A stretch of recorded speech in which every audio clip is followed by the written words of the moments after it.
Greetings, AP coordinators. We are back with a super quick conversation with AP coordinator superstar, Rachel McBride. And we're calling this a Good as Gold daily vitamin to supplement our collective knowledge around some updates for AP coordinators. It's our version of a What's New list. With all the original information coming from the AP Coordinator's Manual, Part 2. And that means we are focused on paper and pencil testing. And with that said, let's get started.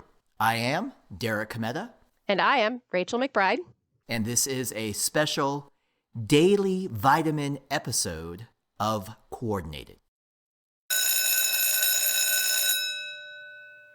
Hello, everyone. This is Carrie and Carrie, AP coordinators and moderators for the AP coordinator community. Today, we want to share some important information. Students use their College Board account to access the digital AP exams they've been authorized to take by the AP coordinator. Along with this, students should know how to log in and check their personal College Board account information. The AP program will send email reminders to students before exam day. Those emails are sent to the email address associated with the student's College Board account. This information includes a backup method to access their exam.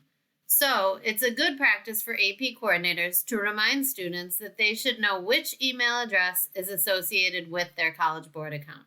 I'm also encouraging my students to check their email frequently, particularly in the weeks leading up to their digital exams. If they aren't receiving emails, instructions students should take are found in the AP Digital Testing Guide, page 38. Students can also provide their cell number within their account and opt in to receive texts on the latest AP updates too. Also, if you're not yet on the AP Coordinator community, we'd love to have you join us. The community is a great place for coordinators to ask questions and share best practices with other coordinators from around the world. Simply go to apcommunity.collegeboard.org to sign up. Again, that's apcommunity.collegeboard.org. Thanks, everyone, and best of luck with your AP exams. Okay, Rachel, here's a nugget of new information from the AP Coordinator's Manual, Part 2. Something that could be new to even experienced AP coordinators like yourself. Yes. I love nuggets. Bite-sized pieces are much easier to digest. And as long as you're not using experience as synonymous with old, Derek, I suppose I'll take that as a compliment. So today's topic is multiple testing locations at the same time. There's a slight change in policy this year. Yes. So in 2021, social distancing requirements might limit how many students are able to test in a single location. So schools may administer a single exam subject in multiple locations at the same time. For example, this year, schools may administer AP chemistry exams to some of the students in one location and AP chemistry exams to the rest of the students in another off-site location. Now, please keep in mind that the entire exam must be administered in a single location from start to finish. And by that I mean schools cannot administer Section 1 in one location and then Section 2 in another offsite location. I think I get it. That last example would be pretty complicated, so I'm not sure why I would do that anyway, but that's good to know.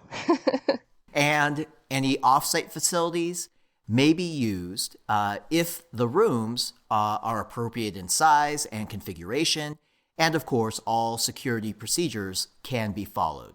Some schools test in community centers, church halls, hotels, public libraries, or even local colleges or universities. So this is fantastic news and a lot of location options.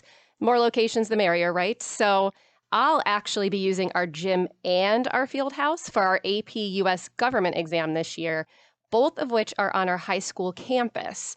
The only catch is, Derek, our field house is open to the public for running, weightlifting, you name it. So I'm going to have to work with them to make sure that no one is literally running laps around my testers. Right. I don't think running laps is a pre-populated reason on the incident report form, so best to avoid that. So extra planning with the 2 locations? Yeah, just a little more work on my end, but it's so important to give students the opportunity to test safely. Along with my AP teachers, they have been working so hard all year long, so I want to give them every opportunity to shine. I'm actually curious, Derek, back in the day, when you were an AP coordinator, did you ever have to arrange offsite testing? Actually, yes. When I first started as an AP coordinator, all of our AP testing was done off-site. Wow. My school's AP program was smaller then, and it was manageable, sort of, to deal with the permission slips, bus transportation, food for students who were taking 2 exams in the same day.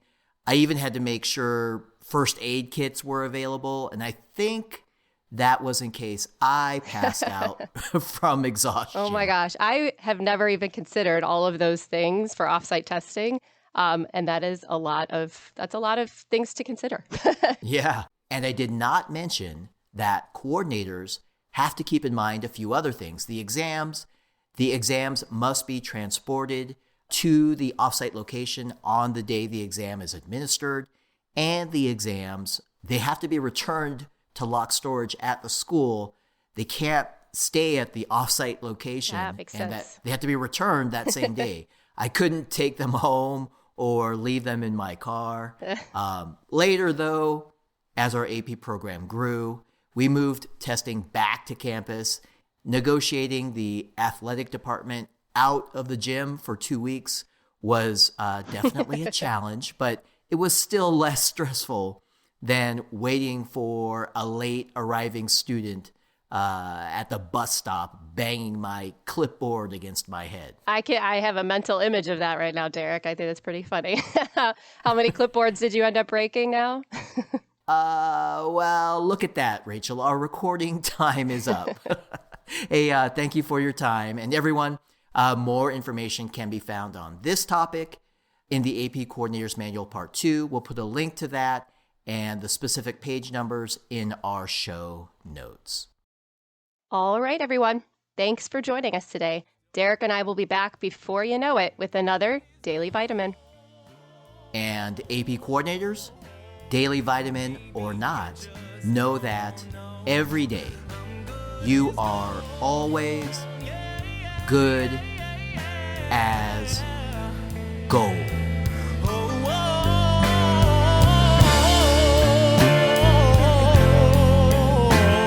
And maybe I just don't know. I'll say it over and over and over again till I believe it's so.